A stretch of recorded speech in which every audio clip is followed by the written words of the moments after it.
actually. Bafethu, khathala usunencwadi engakanani. Uma usuthola imessage mfethu ethi incwadi zakho seyisendleleni, qala uzobamba ikhophi yakho for the first time njengoba esiprintiwe.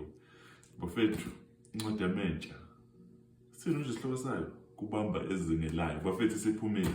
Zifikile namhlanje incwadi nasi. Ngiprinta ama-copies amaningi ngoba kwi-Men's Brian Dialogue ngomhla 28 September abazobe befikile bekhokhele ukuba kwi-Men's Brian Dialogue bazothola ikhophi.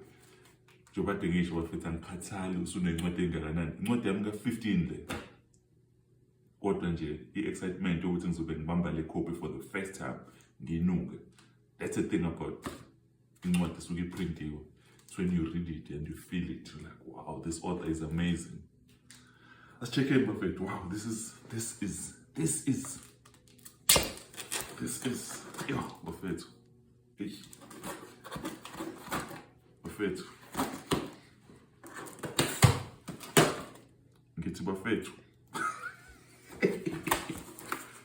I'm Qatar to make what Ghana and I wanted that first batch ezayo. Wow, look at this.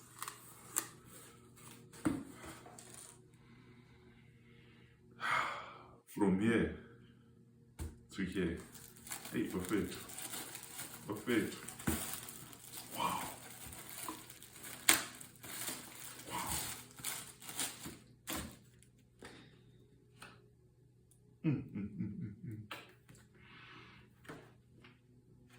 Buffett. It's here. Please, guys, get yourself a copy. 150. Lencwadi le.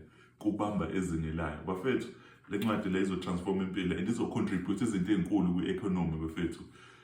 I am sure this is one of the biggest contributions kwi-economy yethu bafethu. Kubamba ezingelayo. Yeah, ngixhume bafethu DMs, uthulani yeye kumede kuzo zonke inkundla zokuxhumana. Asitholeni incwadi bafethu. Nanka ama-copy maningi. Namhlanje Thursday ukusho ukuthi nge-weekend ngizobe ngi-busy ngiKorea ama-copies amaningi. Nanka bafethu, nanka ama-copies. Kubamba ezingelayo. Nazi bafethu incwadi.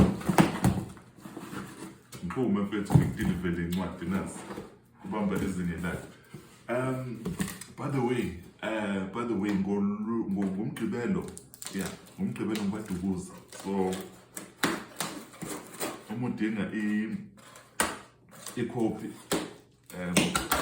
ngingadlula ngikuhlophele uma ukwadukuza noma useThekwini over the weekend. Nazi incwadi bafethu izo zonke kubamba ezingelayo bafethu. Siyabonga, God is love.